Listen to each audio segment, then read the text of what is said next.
The sun was beginning its descent, casting a soft amber glow over the quiet suburban neighborhood. Trees cast long shadows over driveways, while the gentle hum of crickets filled the evening air. 10-year-old Emily Parker. This was her favorite time of day, a brief, magical hour where everything felt calm and safe. Emily, with her light brown curls bouncing as she moved, was a picture of joy as she stood in the front yard with her loyal golden retriever, Scout. Emily had cerebral palsy, a condition that made her muscles tight and her balance tricky. Every step she took was careful and deliberate, but she had never let it hold her back. To her, Scout was more than a pet. He was her partner and protector. He seemed to know exactly when she needed help, staying close to her side as she navigated the yard. And on this particular evening, their routine was as joyful as ever. Emily tossed a ball, watching as Scout darted after it, his tail a blur of excitement. She clapped her hands and giggled, her laughter brightening the dusk like a burst of fireflies. Meanwhile, Officer Riley Monroe was making his rounds through the neighborhood. A young officer, fresh from the academy, Riley was known among his peers for his unwavering commitment to the rules and an eagerness to prove himself. Today, as he drove past the row of houses, something in his training caught his eye. Out of the corner of his vision, he saw a young girl playing alone with a large dog. A slight feeling of discomfort nudged at him. He'd been taught to watch for the unusual. And while there was nothing inherently strange about a girl and her dog, Riley felt compelled to check it out. Without further thought, he pulled his patrol car to the curb and stepped out, straightening his belt as he walked toward her. His boots crunched against the gravel as he approached. Emily, mid-laugh, noticed him and immediately fell silent, a flicker of nervousness darting across her face. She wasn't used to being approached by strangers, especially one in a police uniform, and there was something about the officer's stern look that made her heart flutter with anxiety. "Hello there," Riley said, his voice authoritative but without warmth. "What's going on here?" Emily's gaze dropped to Scout, who was sitting loyally by her side. She took a deep breath, trying to keep her voice steady. "I'm just playing with Scout," she said, patting the dog's head. "He's my service dog." Riley's brow creased as he scrutinized her, his gaze drifting to Scout. "Service dog? Ha?" he asked, a trace of skepticism in his tone. "And why would you need a service dog?" Emily felt a blush creep up her cheeks. "He helps me walk," she explained quietly, "and keeps me safe." There was a pause, as Riley weighed her words. "Are your parents around?" he asked, his voice sharper now. "Who's watching you?" Emily glanced back toward her house. "My dad's inside. I can go get him if you want," she offered, eager to end the conversation and escape the officer's questioning gaze. Before she could take a step, Riley raised a hand. "Stay right there," he instructed, his tone firm. "I need to ask you some questions." Emily's heart began to pound. "But I'm just playing," she stammered, her voice barely above a whisper. "Look, this isn't a joke," Riley said, stepping forward to block her path. "I need to make sure everything is safe here." He kept his gaze trained on her, his posture rigid, making it clear that he had no intention of letting her go until he was satisfied. Emily tried to calm herself, but a wave of fear was rising, gripping her chest. Scout, sensing her discomfort, moved closer, pressing his warm body against her legs. The once familiar setting of her own yard now felt strange and threatening. She wrapped her arms around Scout, holding him close as if his presence alone could make the officer disappear. "Step away from the dog," Riley commanded, his tone now severe. "I need to see if he's a registered service animal." Emily's grip tightened. "He's my dog," she insisted, her voice breaking with a mix of fear and frustration. "You can't treat us like this. Step away now." Riley's voice cut through the air, loud and commanding, and Emily flinched at the harshness of it. She looked around, feeling suddenly very alone, her eyes darting back to her front door. desperate for her father to appear, and as if summoned by her silent plea. The front door swung open. Agent John Davis, her father, stepped out, his face etched with confusion and concern as he took in the scene before him. He had been working from home, absorbed in a case, but the sound of raised voices had pulled him away from his desk. "Emily?" he called, his voice sharp with worry. "Are you all right?" Relief washed over Emily as she saw her father approaching. She wanted to run to him, to tell him everything was okay now that he was here, but her legs felt rooted to the spot. Seeing the figure approach, Riley turned, his face a mix of defensiveness and tension. "I'm just conducting an inquiry," he said, trying to maintain control of the situation. Though his confidence wavered slightly, Agent Davis took in the sight of his daughter, standing stiffly beside Scout, her face pale and frightened. Something protective and fierce stirred within him as he looked at the officer. "What's going on here?" he demanded, his voice steady, but with an undertone that held the authority of a seasoned FBI agent. "Why are you questioning my daughter like this?" Riley hesitated, caught off guard by the man's calm, authoritative stance. He straightened, but the bravado in his voice faltered as he tried to explain. "This young girl, she was acting suspiciously. I just needed to ask her a few questions." John's gaze hardened. "Suspiciously? She's a child playing with her service dog in her own yard. You're intimidating her for no reason." The tension in the air thickened as father and officer faced each other, both unwilling to back down. Emily watched, her eyes wide, caught between fear and a flicker of hope now that her father was here. Riley, feeling the challenge, stepped forward. "Sir, you need to understand," he said defensively. "If I think someone might be in danger, I have to act." "By scaring my daughter?" John's voice rose, the anger now more evident. "She has a disability, and you're treating her like a criminal. This is not how you do your job." Riley, feeling cornered, reached for his handcuffs, a reflexive move as he tried to reassert control. But as he did, he glanced at John, seeing a steely resolve in the man's gaze. Something in the agent's eyes, a calm yet unyielding authority, made him hesitate, the weight of the situation pressing down on him. In that suspended moment, the air crackled with unspoken tension. Emily, holding Scout close, looked from her father to the officer, her heart pounding. She didn't fully understand the conflict unfolding before her, but she could feel its gravity. The peaceful world she had known just moments before had shifted, leaving her standing on unsteady ground. And as the neighborhood began to awaken to the commotion, neighbors peering out of their windows, the confrontation took on a life of its own, setting the stage for a moment that none of them could have anticipated. The air felt heavy as the standoff continued, neither side willing to yield.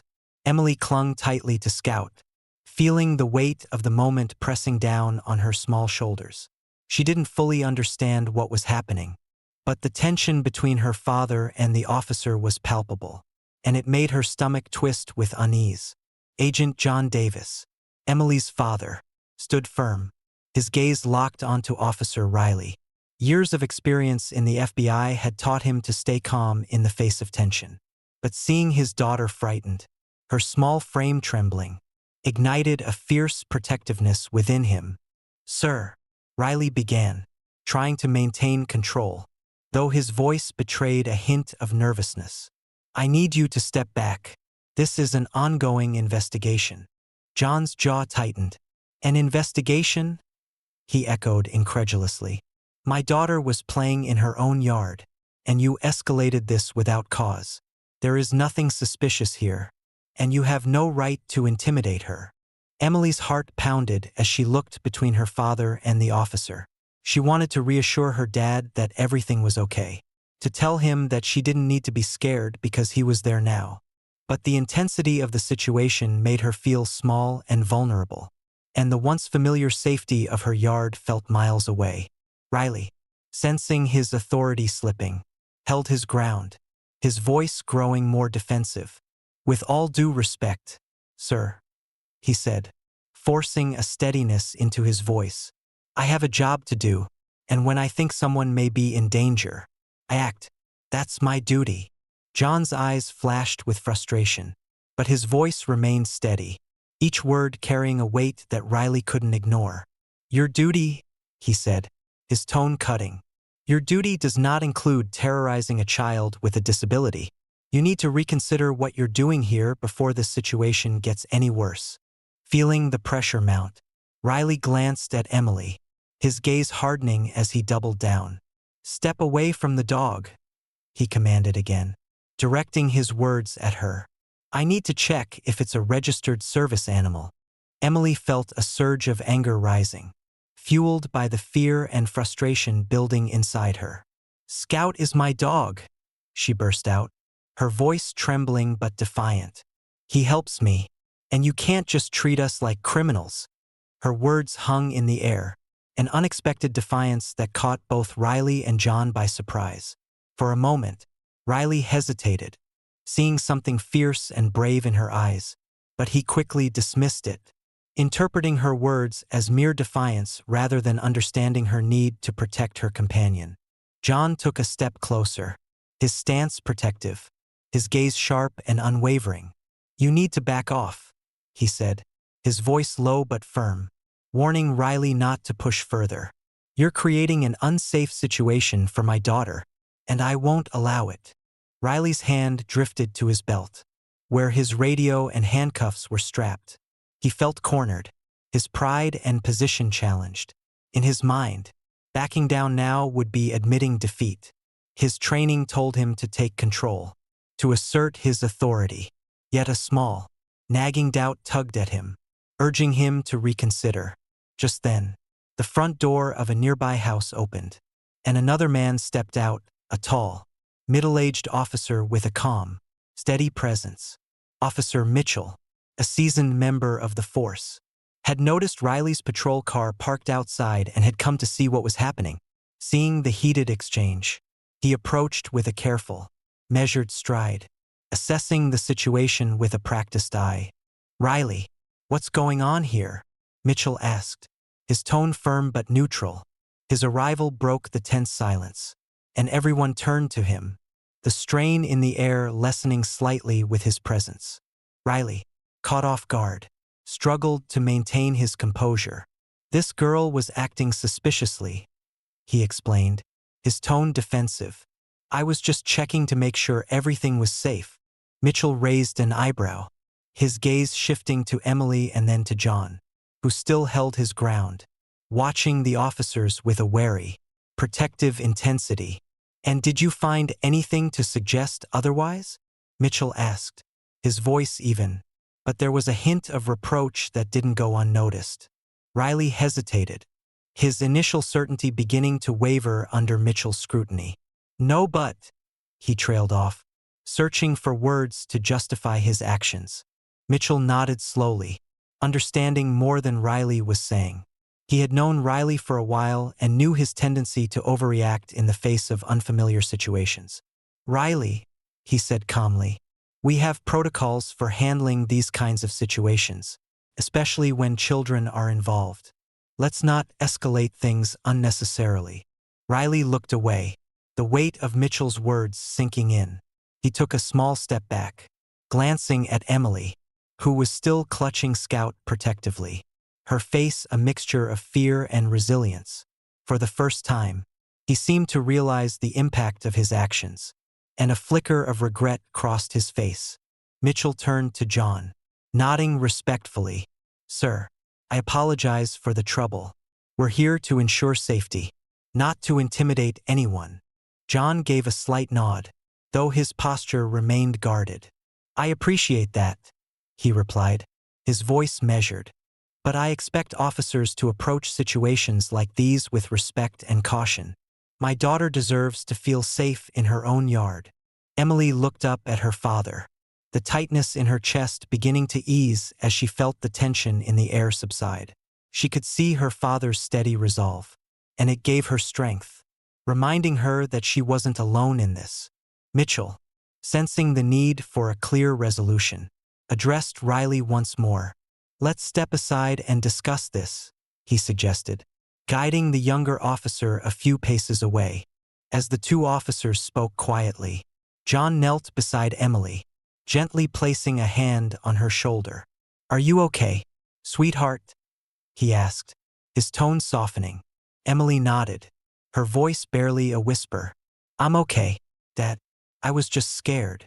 John smiled gently, brushing a stray curl from her forehead.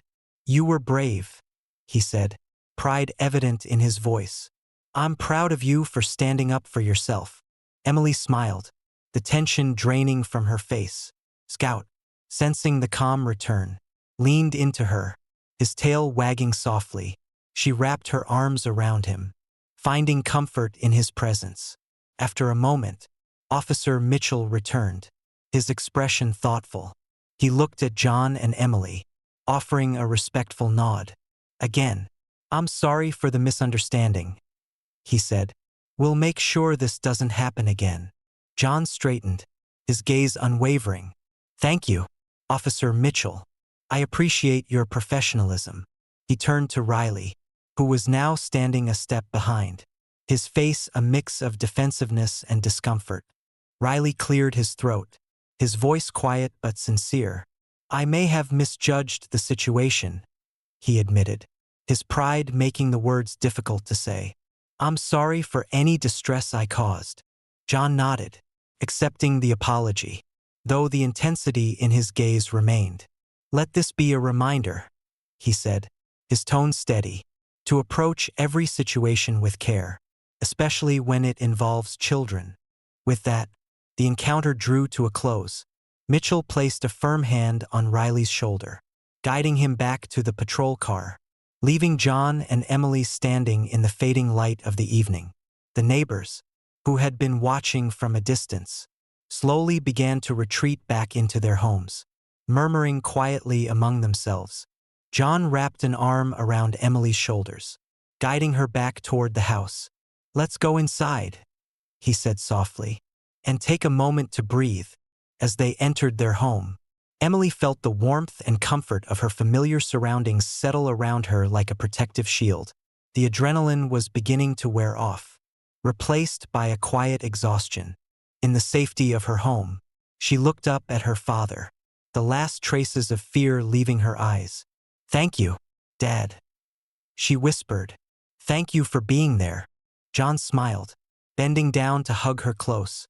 Always, Emily. I'll always be here. And as they stood together in the comforting embrace of home, both father and daughter knew that the world outside had shifted for them. This experience, intense and unsettling, would stay with them, a reminder of the fragility of trust and the strength they would need to protect each other in a world that didn't always understand. Outside, the sun finally dipped below the horizon, casting the neighborhood in a quiet dusk as the weight of the day settled. The next morning, Emily awoke to a strange heaviness in her chest, a lingering echo of the previous day's events. Sunlight filtered through her bedroom window, casting soft, warm rays across her bed, but the usual comfort of the morning seemed distant. As she lay there, Scout, her golden retriever, patted over and nudged her hand gently. She smiled and scratched his ears, finding comfort in his quiet presence. But the memory of Officer Riley's stern expression and the tension in her father's voice lingered. The peace of her own backyard had felt like a different world, a place where she could laugh and feel free. Now, felt tainted. Downstairs, her father, John, sat at the kitchen table, deep in thought. The familiar hum of the coffee machine broke the silence. But his gaze was distant, his mind replaying the confrontation. As an FBI agent, he had encountered countless moments of intensity, but nothing had prepared him for the helplessness he felt seeing his daughter scared and vulnerable. His fists tightened as he remembered Riley's harsh commands and Emily's frightened eyes. Just then, Emily's mother, Laura, entered the kitchen, her expression soft but worried. "How is she?" she asked, pouring herself a cup of coffee and sitting across from him. John sighed, running a hand over his face. "She hasn't come downstairs yet. Yesterday, it shook her. Laura, she was just playing in the yard. And that officer came at her like she was doing something wrong. It's not something any kid should have to go through. Laura reached out, covering his hand with hers. I know, it's not right, but she has us, and we'll make sure she knows that. We need to help her feel safe again. A few minutes later, Emily made her way downstairs, Scout at her heels. She spotted her parents sitting at the table, their faces a mix of worry and resolve. She approached slowly, her heart racing as the memories of the previous day crept back into her mind. Good morning, sweetheart, Laura greeted, offering her a gentle smile. Did you sleep okay? Emily nodded but avoided eye contact. Feeling a mix of embarrassment and sadness, she took a seat at the table, absently petting Scout's soft fur as he lay by her feet. John watched her for a moment, gauging her emotions. He took a deep breath, deciding to address the situation head-on. Emily, he began softly, I know yesterday was really hard. I want you to know that what happened wasn't your fault. She looked up at him, her blue eyes filled with confusion and lingering fear. But why did he think I was doing something wrong? Dad, I was just playing. John exchanged a glance with Laura before responding. Sometimes, people make assumptions based on things they don't understand. Officer Riley didn't know about your condition or why Scout is important to you. He saw something unfamiliar, and instead of taking a moment to understand, he jumped to the wrong conclusion. Emily's gaze dropped, and she fidgeted with her fingers. It felt unfair. I didn't do anything wrong. But he looked at me like I was bad. Laura leaned over, resting a reassuring hand on her daughter's shoulder. It was unfair, honey, and you were so brave for speaking up. You stood up for yourself and for Scout. That took a lot of courage. A small smile flickered across Emily's face, but it quickly faded. But what if it happens again? What if people keep thinking I'm different? John's heart ached, hearing the vulnerability in her voice. He reached out, taking her hands in his. Emily, you are different, and that's a beautiful thing. But what happened yesterday wasn't right, and we won't let it define how you feel about yourself. We're going to make sure this doesn't happen again. As they spoke, a determination grew in him. He knew they had to do more than reassure Emily. They needed to take action to prevent this from happening to anyone else. Your mom and I were talking, he continued. We think it's important to let others know about what happened, to help make our community a better, safer place for everyone. Maybe we could hold a meeting or an event to talk about what happened and discuss how to make things better. Emily's eyes widened, a spark of curiosity overcoming her sadness. You mean, like a meeting where people can ask questions and understand each other? Laura nodded, her smile warm. Exactly, sweetheart. We could invite other families, and even some police officers, to come together and talk. We'd want to create a space where people can learn about each other and understand the importance of treating everyone with respect. Emily considered this, a newfound hope flickering in her heart. I think that would be good. I want people to know that I'm just me. John squeezed her hand gently. And we'll be with you every step of the way. That afternoon, the Davis family began planning the event, deciding to host it at the local community center. John reached out to the town council, explaining what had happened and the importance of addressing the incident openly. They were supportive, agreeing to spread the word and offer resources to help organize the meeting. As the day of the event drew near, Emily felt a mix of excitement and nerves. Part of her wanted to stay quiet, to forget the experience and move on. But another part of her, the part that had felt small and scared in her own yard, wanted to speak up, to make sure that what happened to her wouldn't happen to anyone else. The community center buzzed with activity as families, neighbors, and local police officers arrived on the day of the meeting. Emily clutched her mother's hand tightly as they entered the hall, her gaze flickering around the room filled with both familiar and unfamiliar faces. John stepped up to the front of the room, a calm but authoritative presence as he greeted everyone. Thank you all for coming, he began, his voice steady. "We're here today to talk about an incident that happened to my daughter, Emily. An incident that shouldn't have happened. But rather than let it divide us, we want to use it as an opportunity to learn and grow together." The audience listened intently, some nodding in understanding, others exchanging glances as they absorbed his words. Emily felt her mother's gentle nudge, and she realized it was her turn to speak. Taking a deep breath, she stepped forward, her heart pounding. She looked out at the crowd, her voice small but growing with each word. "I was just playing outside with my dog, Scout," she began, her voice trembling slightly. "I didn't think anything was wrong, but when the officer came, he treated me like I was doing something bad, and it was really scary." Several people in the audience exchanged concerned looks, some murmuring quietly to one another. Emily's gaze dropped, but she felt her mother's reassuring hand on her shoulder, grounding her. "I just want people to understand that Scout helps me," Emily continued, her voice growing stronger. "He helps me feel safe, and I shouldn't have to feel scared just because I'm different." When she finished, the room was silent for a moment. Then, one of the officers, a kind-looking woman named Officer Harper, stood up, her face soft with empathy.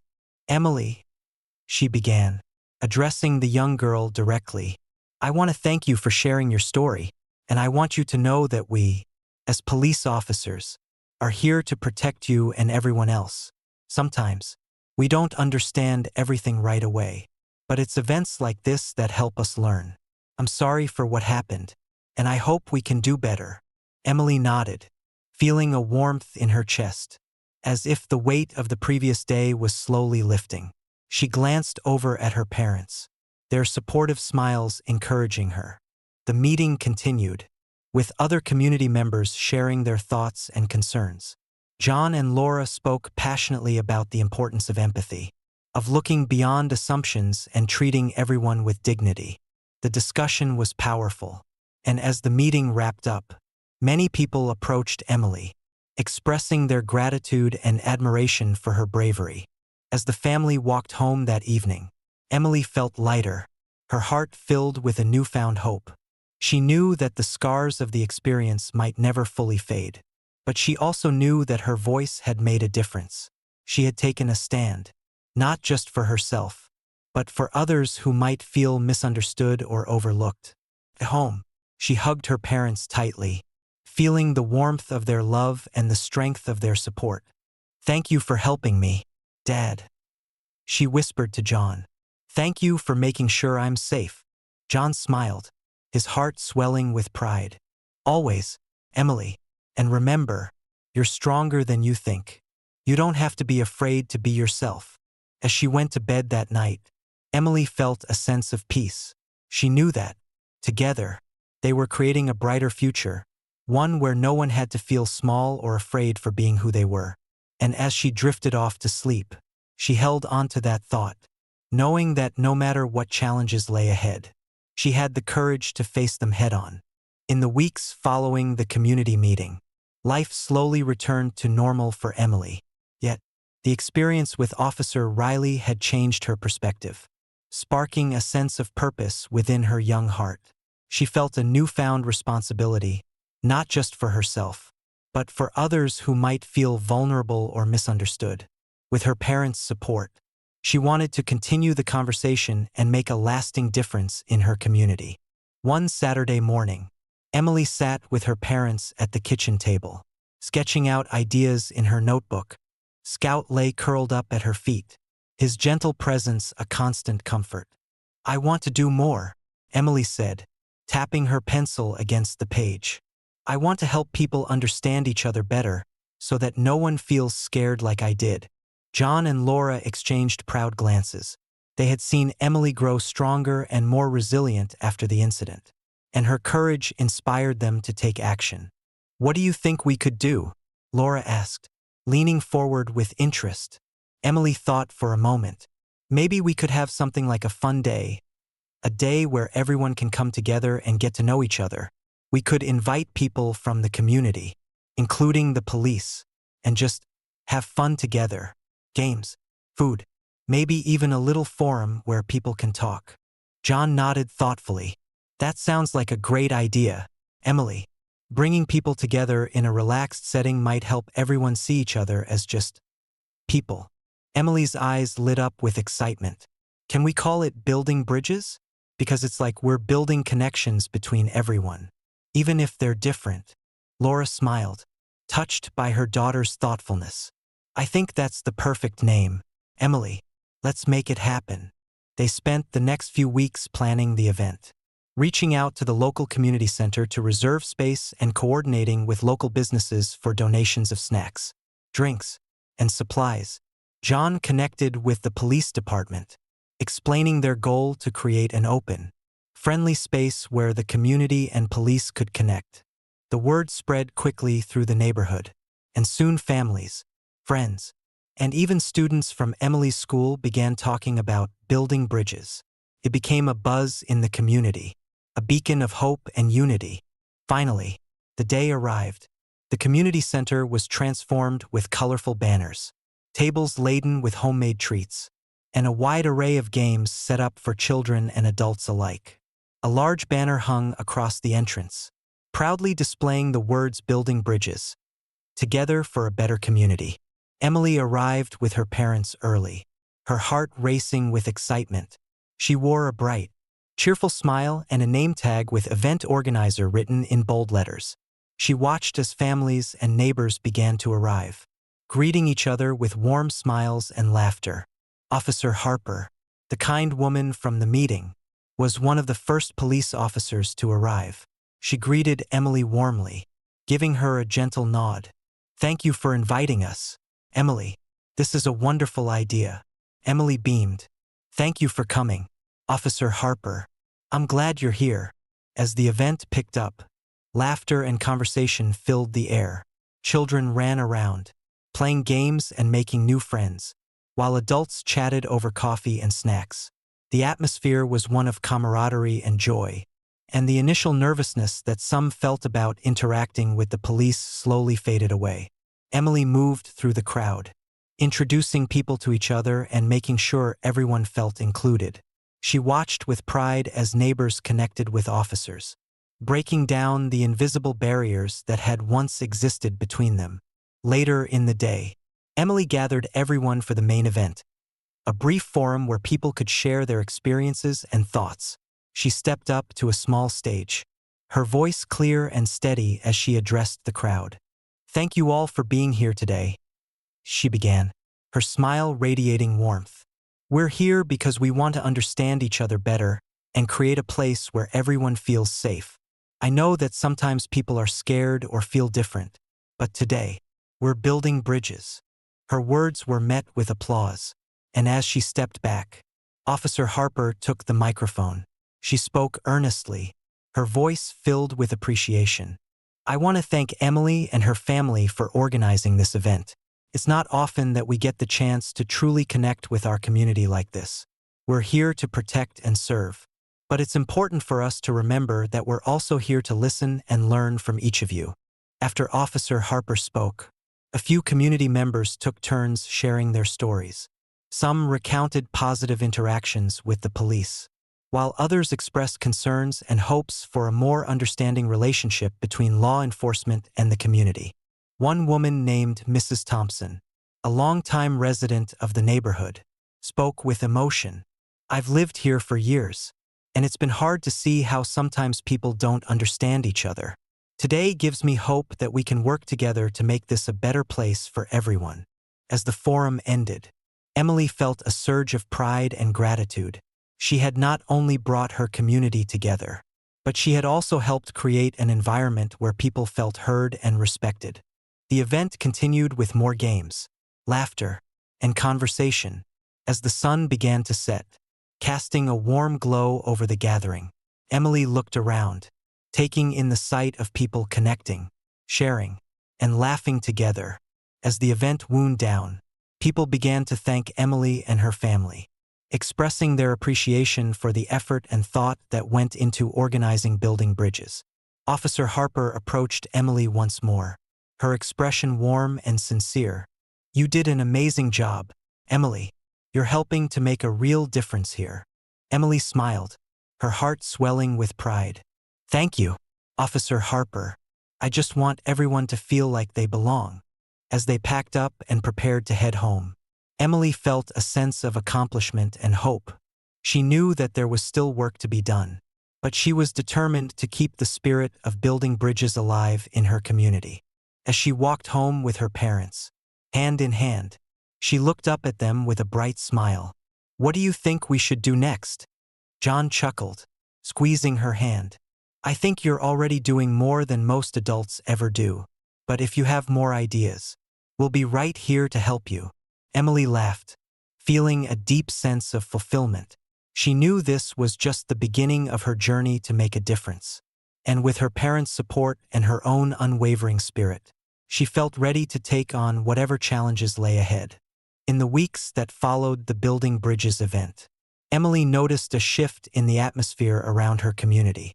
The school. Her classmates talked about the event and how much fun they'd had.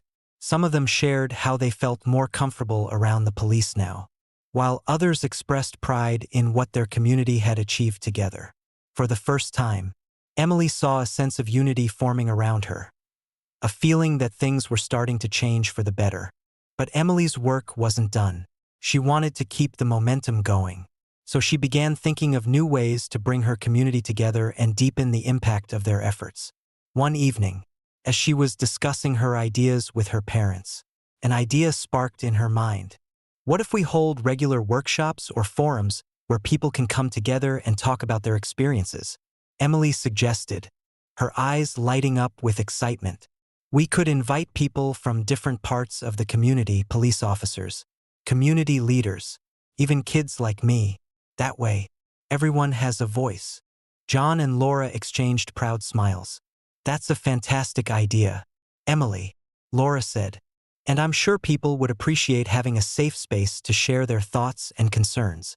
They decided to call the ongoing initiative Community Voices, a monthly forum dedicated to open dialogue and education on topics like empathy, understanding, and building positive relationships with law enforcement. Emily, her parents, and a few of their neighbors worked together to organize the first event, sending out invitations and posting flyers around the neighborhood. When the day of the first Community Voices Forum arrived, the community center was filled with residents of all ages. Emily spotted familiar faces from her school, friends from her neighborhood, and even Officer Harper, who had brought a few of her fellow officers along. Emily took a deep breath, feeling a mixture of excitement and nerves as she stepped up to the podium to open the event. "Thank you all for coming to the first Community Voices Forum," she began, her voice steady despite the butterflies in her stomach. "We're here because we want to create a place where everyone can share their stories, ask questions, and learn from each other. Today is about listening and understanding." The audience broke into applause, and Emily felt a surge of pride and gratitude.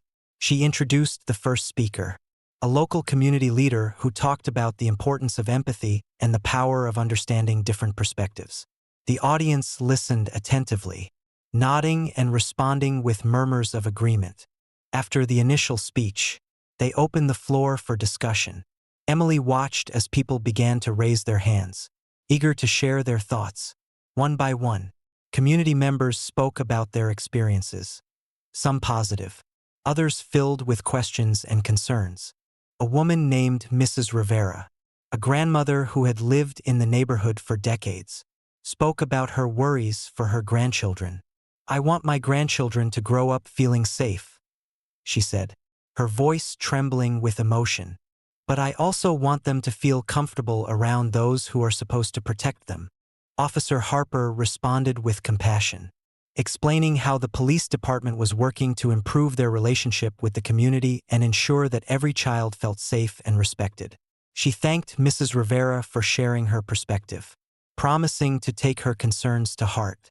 The discussion flowed smoothly, with residents and officers exchanging ideas, listening to each other, and finding common ground.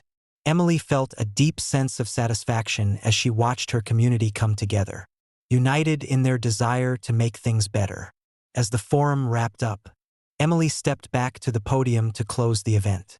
"Thank you all for being here," she said, her voice filled with pride. "This is just the beginning. By coming together and sharing our voices, we're making a difference. Let's keep building this community, one conversation at a time." After the forum, Emily was approached by several people who thanked her for organizing the event. They praised her bravery and dedication, telling her how much they appreciated having a space where they could share their thoughts openly. Officer Harper came over and shook Emily's hand, her eyes filled with admiration. "You're a true leader, Emily. I hope you know how much of an impact you're making." Emily smiled, feeling both grateful and humbled. "Thank you, Officer Harper. I just want everyone to feel like they belong." In the weeks that followed, Community Voices became a monthly event.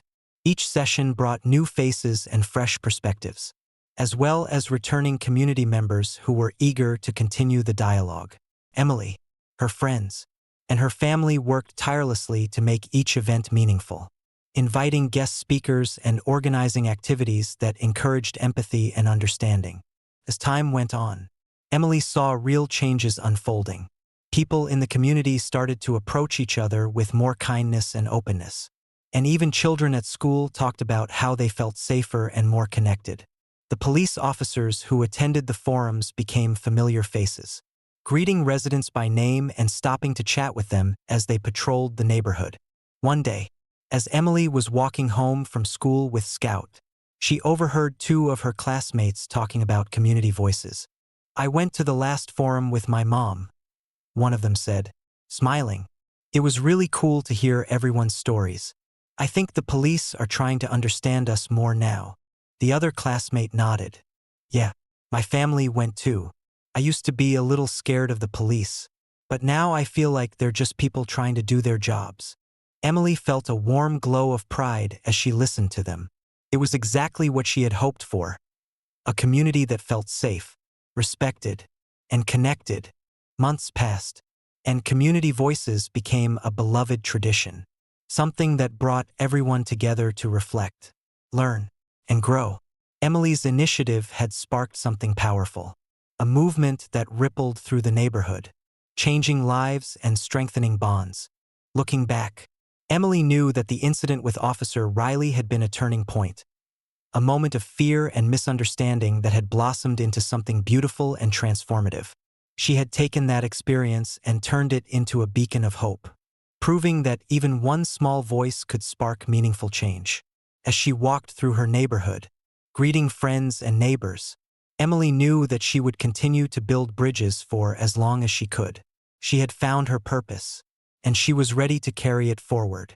One conversation, one connection, and one act of kindness at a time. The morning of the next Community Voices event dawned bright and clear. Emily awoke with a sense of excitement buzzing in her chest. Today would be special. This month's forum was themed Bridging Generations, aimed at fostering connections between the older and younger members of the community. Emily had been working tirelessly with her friends Lily and Ben to plan activities that would encourage dialogue between generations, building on the relationships that had already begun to blossom. Emily's parents, John and Laura, had also lent a hand, helping to organize guest speakers and arranging refreshments. The whole family had become invested in Community Voices, taking pride in seeing their neighborhood grow closer and more united. John, in particular, was pleased to see how his daughter's initiative had transformed the area.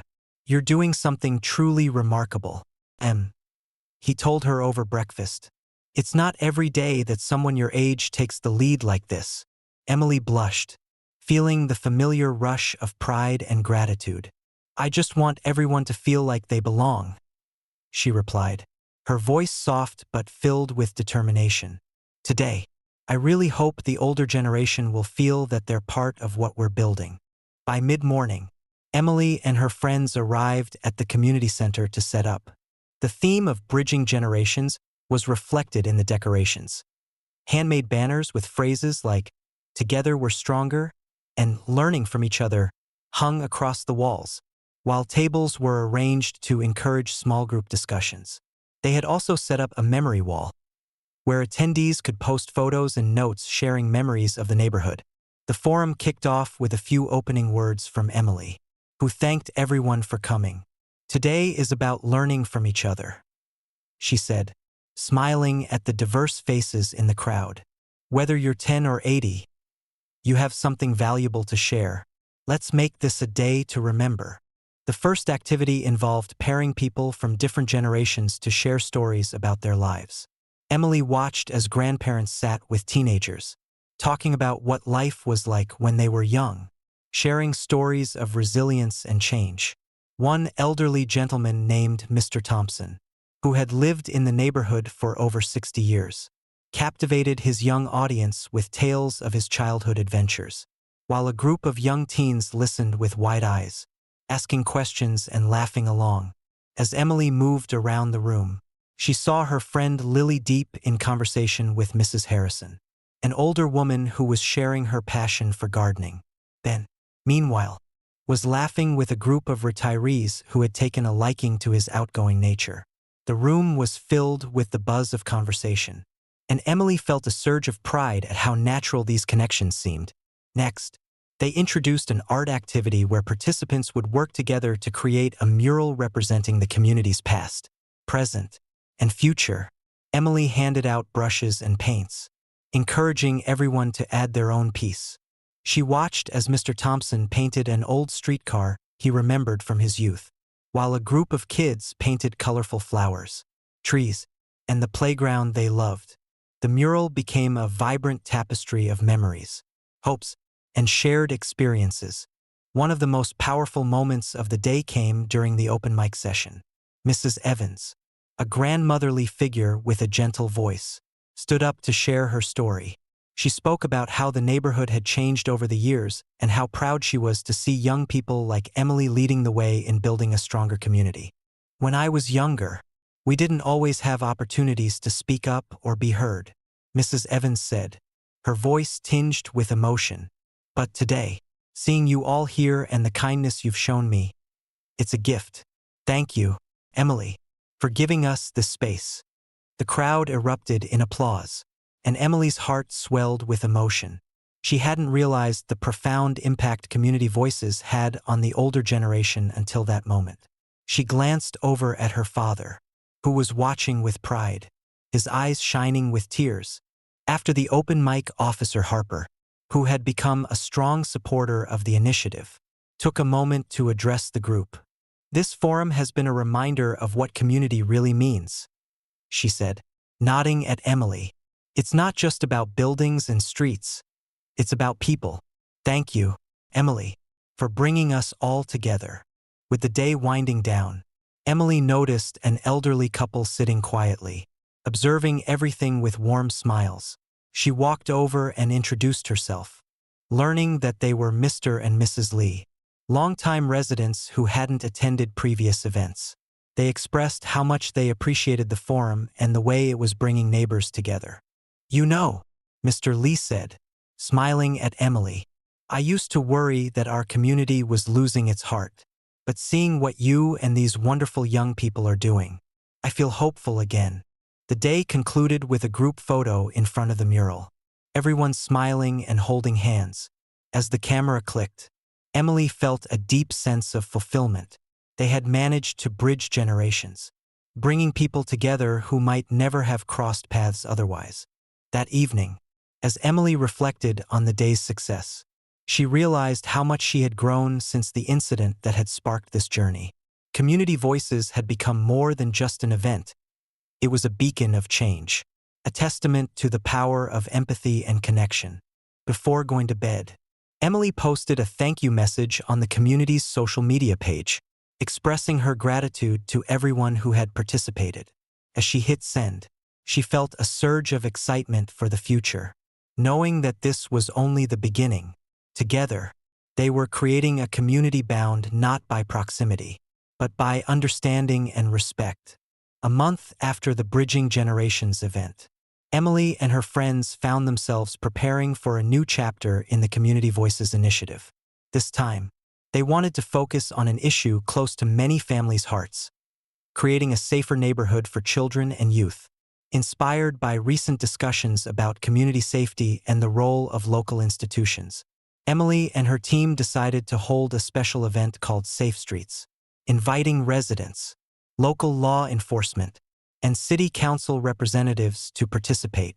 The morning of the event, Emily stood in front of the community center, watching as neighbors arrived.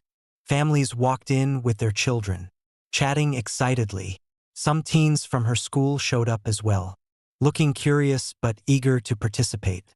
Officer Harper had brought along some colleagues, and a representative from the city council, Ms. Jordan, was also present, ready to discuss neighborhood initiatives. Emily took a deep breath, feeling both nervous and excited. She reminded herself why they were all here: to create a safer community for everyone, especially the younger generation. She stepped onto the small stage and addressed the group. "Thank you all for coming to Safe Streets," she began, her voice steady with purpose. "Today, we're here to talk about what we can do as a community to make our neighborhoods safer for everyone, especially our kids and teens. I believe that by working together, we can build trust, share ideas, and make real change." The audience responded with applause, and Emily felt her confidence grow. She introduced the first speaker, Officer Harper, who explained some of the safety programs the local police department had implemented and discussed how residents could get involved. Harper emphasized the importance of community cooperation, noting that safer streets required everyone's participation, not just law enforcement's. "We can't do this alone," Officer Harper said, addressing the crowd. "We need you, parents, students, neighbors, to be our eyes and ears. Report anything suspicious. Get to know your neighbors, and support one another. Together, we can make this community a safe place for everyone." Next, Ms. Jordan from the City Council took the stage, sharing some of the city's plans to improve lighting on streets, install more security cameras, and create safer crosswalks near schools and parks. She explained that City Council was working to secure additional funding for these projects and welcomed input from the residents. After the presentations, Emily opened the floor for a Q&A session, encouraging everyone to ask questions or voice their concerns. One parent raised her hand, asking about traffic safety and the lack of speed bumps on residential streets. "My children play outside, and I worry about speeding cars," she said. "Is there a way to make the streets safer for them?" Ms. Jordan nodded, taking notes. "We're aware of this concern, and I appreciate you bringing it up. Speed bumps and additional signage are something we can look into. Your input is invaluable in helping us prioritize these safety measures." As more questions and suggestions came in, Emily watched the exchange with pride. Her community wasn't just attending these events. They were actively participating, shaping the conversation, and advocating for each other. It was a powerful moment, one that reminded her of why she had started Community Voices in the first place. The highlight of the day was a group brainstorming session, where everyone was invited to write down their ideas for improving neighborhood safety. Emily and her friends had set up large whiteboards around the room, each labeled with a different topic: traffic safety, community programs, youth engagement, and crime prevention. Residents moved around the room, adding their thoughts and ideas under each category. One idea that quickly gained attention was starting a community watch program, where neighbors would volunteer to keep an eye on each other's homes and report any suspicious activity. Another idea was creating after-school programs for teens, providing a safe space for young people to gather, do homework, and participate in positive activities. As the ideas continued to flow, Emily felt a surge of hope. The energy in the room was contagious. People were engaged, inspired, and determined to make their community a safer place. She moved between groups, listening to conversations and joining discussions, feeling grateful for the passion and commitment her neighbors were showing. Later in the afternoon, Emily and her team collected all the ideas and tallied up the most popular suggestions. They announced that they would work on a proposal to present to the City Council. aiming to secure funding and resources to implement as many ideas as possible. Ms. Jordan expressed her support, promising to bring the community's suggestions to her next council meeting. As the event wrapped up, a group of young kids approached Emily, smiling shyly. One of them, a boy named Lucas, looked up at her with admiration. "Thank you, Emily," he said. "I didn't know we could all work together like this. I want to help too. Maybe I can pick up litter in the park or tell my friends to be safe." Emily smiled, touched by his words. "That's a wonderful idea, Lucas. Every small action makes a difference. And remember, you're part of this community too. Your voice matters." As people began to leave, Officer Harper and Ms. Jordan approached Emily to thank her personally. "What you're doing is incredible," Ms. Jordan said warmly. "I've seen a lot of community initiatives, but this one stands out. You've managed to bring people together in a way that really matters." Officer Harper added, "You're not just talking about change, you're making it happen. Emily, if more people thought like you, I think our world would be a lot safer and kinder." Emily felt a wave of gratitude and pride. "Thank you both," she replied. "But it's really everyone here who's making the difference. We're all part of this." As the event came to an end, Emily looked around the community center, watching her friends and neighbors talking, laughing, and sharing ideas. The Safe Streets event had been more than just a discussion about safety. It had been a reminder of what was possible when a community came together with a common goal. That evening, as she walked home with her parents, Emily felt a sense of peace and accomplishment. She knew there would always be challenges, but she also knew that her community was strong, resilient, and united. They were more than just neighbors, they were friends, allies, and supporters. And as they walked down the street, bathed in the soft glow of the streetlights, Emily realized that the journey they were on was just beginning. There was so much more they could accomplish, and she felt ready to face whatever lay ahead. Knowing she wasn't alone, they were all in this together, united by their shared commitment to make their neighborhood a place where everyone, young and old, could feel safe, valued, and respected. Together, they were building something beautiful, one step, one event, and one act of kindness at a time. With the success of Safe Streets still fresh in their minds, Emily and her friends set out to further strengthen their Community Voices initiative. Energized by the overwhelming response and support from their neighbors, they decided to expand their vision, aiming to make a lasting impact not only in their neighborhood but across the entire city. Their next big idea was Youth Ambassadors, a program to empower young people to be leaders in their communities. The concept was simple: recruit a team of students from local schools, train them in leadership, public speaking, and community engagement, and encourage them to represent their neighborhoods. These youth ambassadors would serve as voices for the younger generation, sharing their perspectives and promoting positive change. To bring the program to life, Emily and her team worked tirelessly.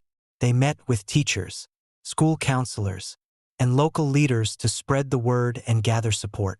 They even secured a small grant from the city council to cover training materials, supplies, and other essentials. With everything in place, they set a date for the program's first training session, inviting students from all over the city. On the day of the event, Emily arrived early at the community center, her heart racing with excitement. As she arranged chairs and set up the materials, she couldn't help but marvel at how far they had come. What had started as a small neighborhood project was now a citywide movement, and she felt both proud and humbled to be part of it. Soon, students began to arrive, their faces filled with curiosity and anticipation. Some came with friends, while others arrived on their own. Looking around with a mixture of excitement and nerves, Emily welcomed each of them, making sure they felt comfortable and included. Her friends, Lily and Marcus, helped with registration, chatting with the new arrivals and sharing the story behind Community Voices.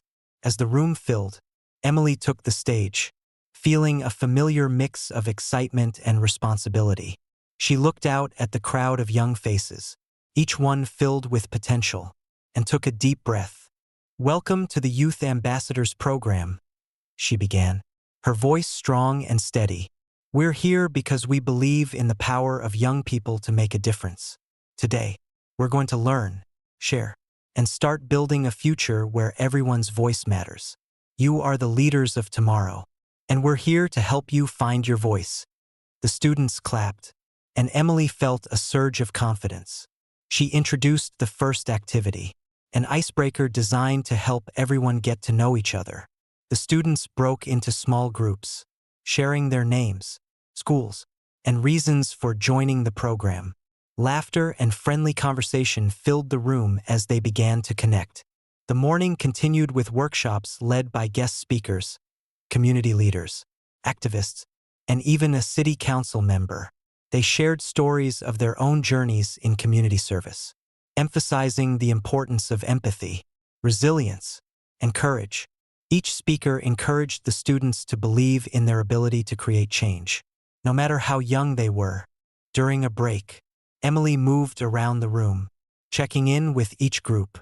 She listened to their discussions, impressed by their ideas and insights. Many of them spoke passionately about issues in their neighborhoods: bullying, environmental concerns, lack of recreational spaces, and it was clear that they were eager to make a difference. In the afternoon, Emily introduced the core of the Youth Ambassadors Program: community projects. Each group was tasked with choosing an issue they cared about and brainstorming a project to address it. Emily encouraged them to think creatively, reminding them that every idea, no matter how small, had the potential to spark real change. As the students worked on their projects, the room buzzed with energy. Ideas flowed freely as they debated, collaborated, and refined their plans. Some groups decided to tackle local environmental issues, proposing cleanup days and tree planting initiatives. Others focused on mental health, discussing ways to create peer support networks and promote awareness in their schools. One group, inspired by Emily's story, proposed a Safe Routes project, aimed at improving street safety around schools. They planned to gather signatures, meet with city officials, and advocate for more crosswalks and speed bumps. Emily watched them work, feeling a deep sense of pride and hope. These students were not only learning to lead, they were actively shaping the future of their city. By the end of the day, each group had developed a project outline and presented it to the rest of the room. The presentations were filled with passion and purpose, and the audience responded with enthusiastic applause after each one. Emily could see the excitement in their faces, and she knew that this was just the beginning of something incredible. As the event wrapped up, she gathered everyone together for a final message. "Today, you've shown me that our future is in good hands," she said, her voice filled with emotion. "You are the next generation of leaders, the voices our communities need. Remember, change starts with each of us, one small action at a time. Don't let anyone tell you that you're too young or that your voice doesn't matter. You've proven today that it does." The students cheered, their energy filling the room with hope and possibility. As they left, many of them stopped to thank Emily, promising to stay in touch and update her on their projects. She felt a swell of pride as she watched them walk out, knowing that they were carrying the spirit of community voices with them. Over the next few months, the Youth Ambassadors Program gained momentum. The students worked on their projects with determination, organizing events, meeting with local leaders, and rallying their communities. Their efforts attracted attention from local media, and soon, stories of their projects were featured in newspapers and on television. Emily was amazed by the impact they were making, each of them a beacon of hope and inspiration. One evening, as she reviewed updates from the youth ambassadors, Emily received an email from Ms. Jordan, the city council representative. The council had been so impressed by the students' projects that they wanted to establish a permanent youth advisory council, where students could regularly share their insights and ideas with city officials. They wanted Emily to help lead the initiative, seeing her as a natural bridge between the youth and the city government. Emily was overwhelmed by the offer, but she knew she couldn't turn it down. This was an opportunity to take community voices to new heights, creating a lasting impact that would benefit generations to come. She quickly gathered her friends, Lily and Marcus, to share the news, and together, they began planning the next steps. As they sat together, brainstorming ideas for the Youth Advisory Council, Emily felt a deep sense of gratitude. What had started as a small effort to bring her community together had grown into something far bigger than she had ever imagined. She realized that their work was more than just a series of events and programs. It was a movement, a legacy of unity, empathy, and hope. In that moment, she knew that she and her friends had found their purpose. They were not only building bridges within their community, they were creating a foundation of strength, resilience, and compassion that would support their city for years to come. And as they continued to dream and plan, Emily felt certain that they were just getting started. The future was bright, and she was ready to face it with courage, knowing that she was part of something far greater than herself. Together, they were a beacon of hope, a reminder that change was not only possible but already happening.